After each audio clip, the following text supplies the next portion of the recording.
So has anybody else ever seen the Crocodile Hunter movie? Or is that just me?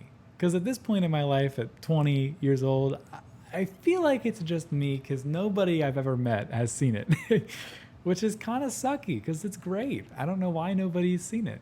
So that's why we're doing this today. Little journey. We're coming along on this journey. It's going to be awesome. Really quick before the video starts though, I do want to get this said. I mean no disrespect whatsoever by making this video. I'm nervous that it's going to come across like I'm being disrespectful. I've loved The Crocodile Hunter my whole life, and that's why I watched this movie, and that's why I watched it so many times. So much of my childhood was just me wanting to be the crocodile hunter. The newspaper came to my school in kindergarten, and they were asking us hey, what do you want to be when you grow up?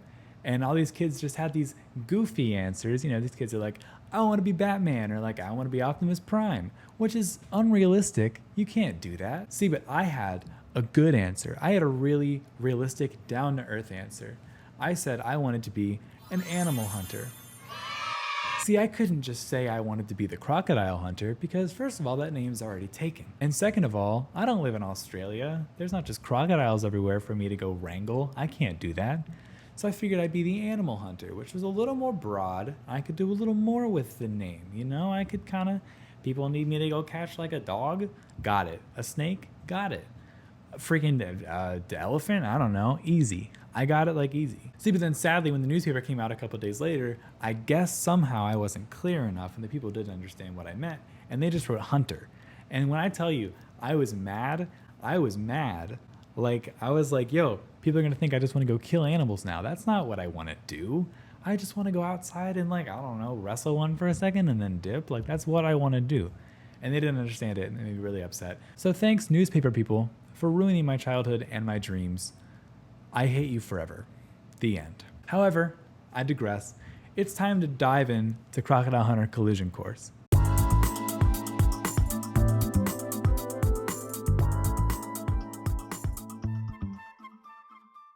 So as strange as this is for me to say, the movie honestly kind of starts like a Star Wars movie. There's this looming satellite up in space, and there's this military style music playing in the background, and it's really intense, and it's actually kind of a dope way to start the movie. However, as cool as this satellite is, we learn that it's not in very good condition. It's out of orbit over Australia, which, doesn't sound like a great idea. It doesn't sound like the best time in the world. However, it's much worse than you could have imagined, because whenever the satellite is out of orbit, you know what happens to it? It self-destructs. Whose idea was that? I don't know. I feel like there was a better way they could have dealt with this issue other than just having it explode. But, I don't work for the government. I guess sometimes you just got to blow stuff up. I guess it's that simple. But yeah, so even though the satellite is out of orbit over Australia, it blows up. It just explodes over Australia, which it shouldn't be a thing. It's funny because it focuses on this one piece of the wreckage, and that's it. That's all we see. And they kind of just act like the rest of it burned up in the atmosphere or something. But I feel like if this one piece made it, more would have made it, and more would have hit Australia, and there would have been, I don't know, probably some casualties, and it would have sucked. But we just don't hear about anything else except this one piece. See, but since it lands in Australia, where do you think it lands? Do you think it lands, I don't know, over in a river? Do you think it lands in the outback? Not the steakhouse. The real one. The regular outback. I'll show you where it lands, because you're not going to guess where it lands.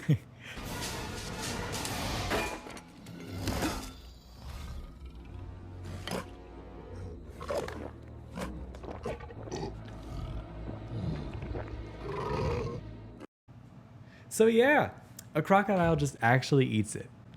I don't know why. And also you would think if this piece of metal fell from space and it just crashes into Earth, more would happen than it just bouncing and rolling. But, I'm not a scientist. I don't know. Maybe that doesn't happen. And maybe it isn't, too hot for a crocodile to just eat and be fine with. Who knows? Not me, I guess, right? See, the funny thing is, though, as soon as the crocodile eats the piece, they lose the signal for it, which is weird because in a couple scenes, they talk about how this piece was designed to withstand the really harsh conditions of Mars. But then when a crocodile eats it, they lose the signal, which is very funny to me. It is a big deal that they lose the piece, though, because as they mention, should it end up in the wrong hands, it has enough documentation to change the power structure of the entire modern world. Which makes it sound very important, frankly. So they really need to go get that back. And as this dude says, there is a problem in Australia. Looks like the U.S. government has itself a problem in Australia. And we finally get to see the homie, Steve Irwin. Let's freaking go. Woo-hoo! Ooh. Oh, crikey. Oh. So he's just chasing this monitor lizard around, you know, in typical Crocodile Hunter fashion, as you do. You got to go catch that dude. He's throwing himself around. And Steve Irwin did all his own stunts for this movie as well. So homie got bruised for this, but you know, I mean, that's what you got to do. He's dedicated. So he chases this monitor lizard back to its hidey cave. He picks some poop up. He puts the poop in his pocket. Poop in his pocket. Typical, as you do. Makes sense to me. You do what you gotta, you know. So since this is a big deal that they've lost this piece, the CIA calls in 2 agents to come figure it out. It's Wheeler and it's Archer, which is 2 very, very typical agent names, which I appreciate, you know? Because if it would have been somebody's name like Richard, I would have been like, oh, what's he do? Is he like a lawyer? Oh, their name's Archer. Oh, they're a spy. Okay, it's easy. Like, if you have the last name Wheeler or Archer, you're a secret agent for the government. It's just that easy. I don't think there's any ifs, ands, or buts. None of them. And if your name's Wheeler, you don't have a but. It's that easy too. So the next 2 characters we get to meet are Brazzi, who's this really aggressive farm lady who hates crocodiles because they keep trying to eat her cows, and then Sam Flynn, who's this officer who has to keep telling Brazzi to not kill the crocodiles because we don't do that here. We don't kill crocodiles here. Please don't kill them. So all the stuff with Sam and Brazzi's going on, we get to cut over and see what Steve and Terry have been up to.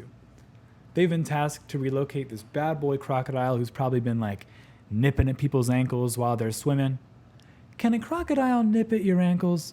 Or is it kind of just like a done deal if you get bit by a crocodile? I feel like it's just a done deal. I don't think you get nipped by a crocodile. So this crocodile's been messing with people, and they are tasked to get it out of there in a safe way, as they do. Steve has a lot of good lines in this scene about, you know, why they do what they do, why they want to save crocodiles. Very good scene for like their message overall. Now, it's not the Croc's fault. He doesn't come into our swimming pool. We're actually going into his. They're apex predators right at the top of the food chain, and without crocodiles, the whole ecosystem would suffer. We've got to catch this croc, otherwise they'll shoot it dead and turn it into boots, bags, and belts. So now it's nighttime. We get to see Steve and Terry trying to catch this crocodile. And when I watched this movie as a kid, this was something I wanted to try so bad. Now it just terrifies me. I can't imagine myself trying to do this now. But when you look for a crocodile at night, you shine a flashlight around the river. And when the flashlight hits their eyes, they just light up red. That's so scary. But then they just jump in. Steve sees the eye shine and he's like, oh, there it is. And then they just dive in the water. He wrestles this crocodile. It's crazy, especially because it's at night and it's like thrashing around underwater. You can't tell what's going on. But then he gets it easy because he's a crocodile hunter. That's what he does. That's what he freaking does. And it's awesome. So another plot that's going on right now is the FBI also wants in on the action. So this FBI was supposed to be the ones to send people to recover the beacon, but the CIA got the jump on him. And the FBI director is crazy mad because he's like, the dude only wants the top job, and I want the top job as well. Therefore, you, Joe, Australian lady, I'm going to pick you to go, and you're going to get this beacon before they do, all right? So now we have a lot of things going on. The plot of this movie is very, very intense. There's a lot of things going on all at once. Wheeler and Archer are getting ready to go to Australia now. They're locking and loading. For some reason, I don't remember which is which actually. Frick. Yeah, for some reason Wheeler cocks his gun and he's like, and I feel like he does that with everything he does. Like he's like going to get like soap and he's like, you know, I feel like he's like one of those people. He's like very intense with everything he does. But this movie does this thing I love. It's really funny every time. They do these comedic cuts where they'll like say something and then it'll cut to like the exact opposite. So I'll show you a couple examples right now because they do it a lot and it's really funny actually. Come on. There's nothing that's gonna hurt you in Australia. This is the fear snake. It's crocodile time. It's croc saving time. But yeah, so Steve's going after this fear snake now. He's trying to catch it. It's one of the deadliest snakes in the world, and he's just doing his thing, which is always crazy to watch. It's why I always respected him so much, because he trusted animals so much. I've said so much many times in the last second, which is kind of unfortunate.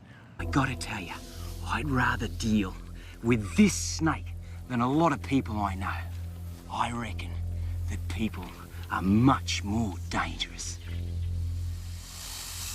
We're back with Sam now. He's trying to go talk to Brazzi, and he gets run up on by these dogs. He trips an alarm on accident like some kind of goofball, but he hides from the dogs up there. He ends up throwing his hat, and this one dog's just a savage, and he pees on it just for no reason.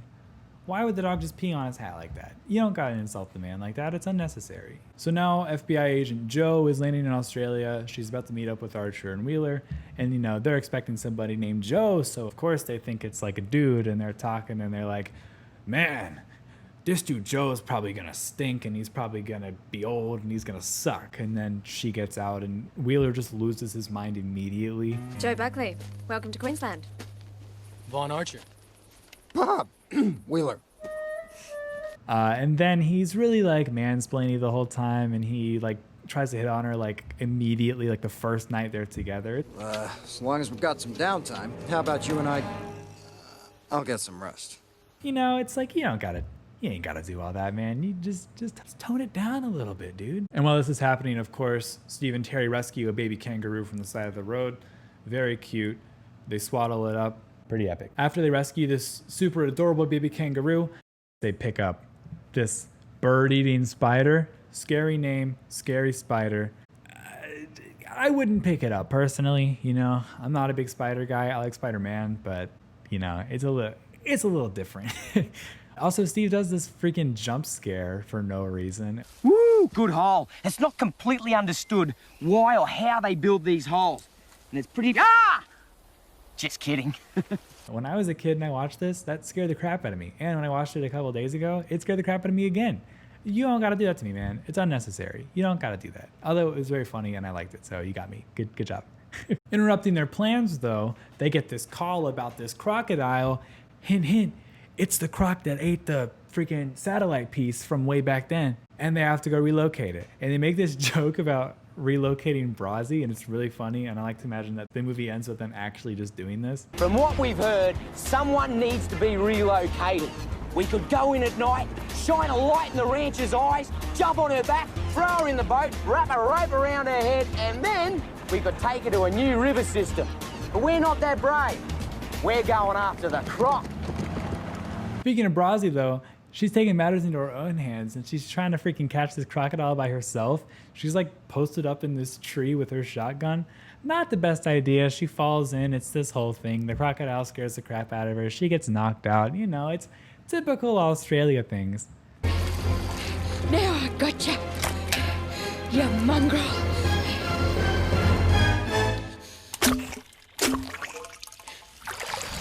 Oh dear.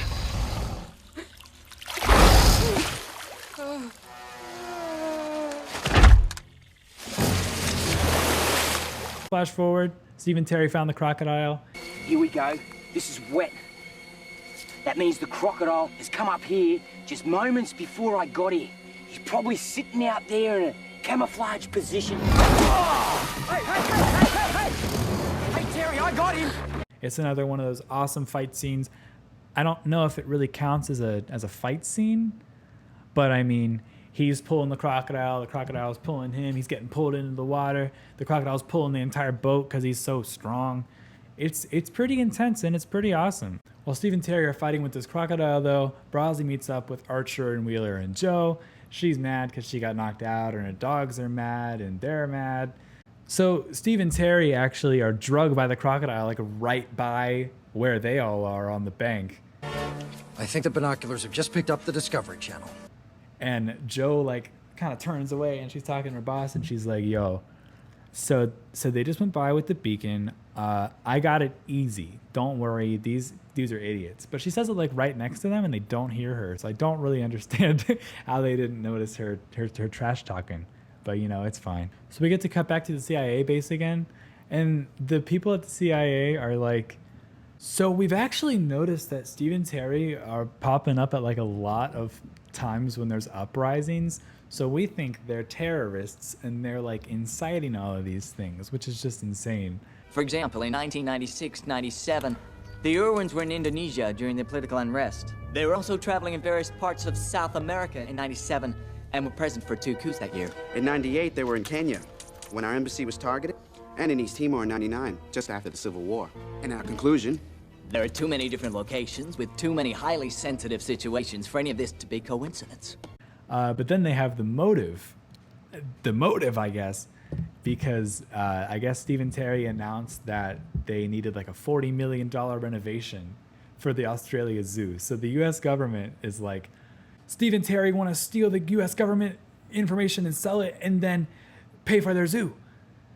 We gotta get them, which is just dumb. Like, I don't know why they would do that. That's a very public way to get the money. I feel like he could have did it more secret if he didn't want people to know. So when Brazzi ran into the 3 of them, she ended up taking Joe with her back on the bike. She wanted to get like freshened up or whatever. Joe had a secret plot, you know. So while that's happening, Steve and Terry finally actually get the crocodile. They got it in this big crate, you know, they put it in the back of their car. They got a car full of animals and they're ready to go relocate this dude. So Wheeler and Archer catch up to Steve and Terry with their just car full of animals. And Steve and Terry think they're poachers because this whole movie could have been avoided, everything bad happening, if people just talked to each other. Because Steve and Terry think they're poachers. They think they're stealing information from the government. They could just talk it out and this wouldn't have had to happen. But no, it happens. And you know what happens in this Crocodile Hunter movie? A fight scene. An actual fight scene on top of a car. And it's great. And it's awesome. I'm going to show as much as I can because it's awesome.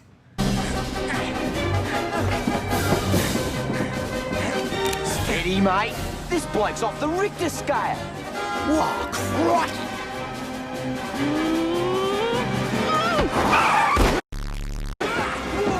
It's funny to me also because Steve is like talking to the camera while he's fighting this dude.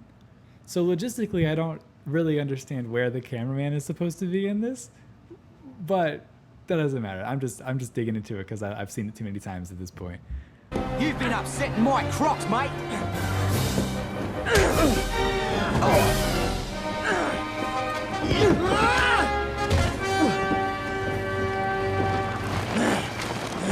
They never know when to let go, do they? And then Steve hits him with a couple 1-2 combos. He knocks him off the freaking truck, but he's hanging on like a goofball. So Steve's like, yo, let me pull out this freaking snake I caught earlier. Deal with this, idiot. And then he, you know, lets go because he's going to get bit by a snake that would probably kill him if it bit him. So that's a dub. That's a dub for Team Irwin. I'm not even going to lie. That was pretty sick. Archer finds Wheeler on the ground, just touches his butt. You know, as homies do. You got to make sure your homie's all right, and the butt's the first place to check. I totally get it. However, Joe back at Brazzi's is scheming. She's a federal agent, but she like breaks into this lady's garage. She blows up her freaking hangar and steals her gosh dang glider.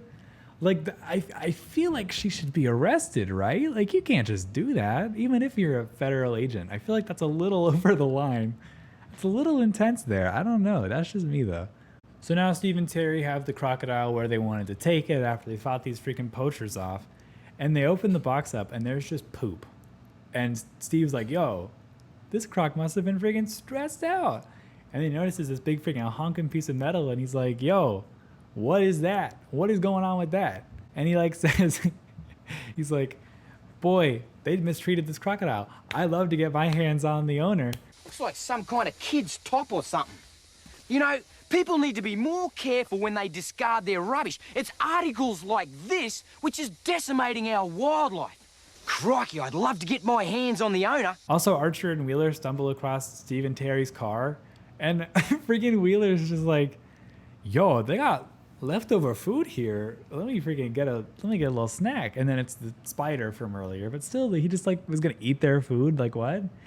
These government officials be acting up in this movie, man. I don't know why. So now Steve and Terry are on the river. They're trying to get the crocodile out. It's a whole ordeal. They got to cut the rope. It's like jumping out of the thing. It's knocking Steve out of the thing. It's intense, as it always is. Then also Joe's just up in the air with the glider. She's got this map. She's looking for him. What's she going to do with this glider? Hopefully nothing crazy. Hopefully nothing brash, right? Because she's a government official, right? You would think nothing crazy would happen, right? So now it's the climax of the movie. Everybody's in a boat. We got freaking Archer and Wheeler just shooting at Joe up in the air. We got Joe throwing dynamite down. We got Steve and Terry just trying to dip out of there. So Joe blows up freaking Archer and Wheeler's boat. So R.I.P. I guess. They're not dead. They're fine. But then Steve turns into Indiana Jones all of a sudden and just freaking lassos her thing out of the air. It's crazy. It's crazy. Cut back to the CIA. You know, they're like, wow, we really kind of failed that operation, didn't we? That sucks. Mr. President, what do you want us to do? And there's just this, like, George Bush lookalike guy, and he's like, you mean the guy on the Discovery Channel? You mean that guy in the khaki shorts? That dude on the Discovery Channel? We're wrapping everything up. The director that wanted Joe to do all this stuff gets arrested because he was being all shady. You know, it's fair. Brazzy and Sam are just hanging out like they always do. Nothing crazy happens with them, really. So then Steve is kind of giving the end. It's the end of the movie. He's like, you know, we had a good time today. We freaking, you know, saved some crocs, saved some other animals. We fought off some nasty poachers, blah, blah, blah. And then like 12 helicopters just pop up behind him. And he's like, Crikey! and that's how the movie ends. So basically this movie is insane. The plot is so crazy. It's insane how much stuff happens. I love this movie. I think it's great. I mean, obviously it's really cheesy, but like, I mean, come on, it's fun. It's great. So I hope I did it some service talking about it. I love talking about movies, so I'm probably gonna try to do this more. So yeah, that's it, I guess. That's the video, huh? That's it, that's the video. All right, see you later. Crikey, am I right?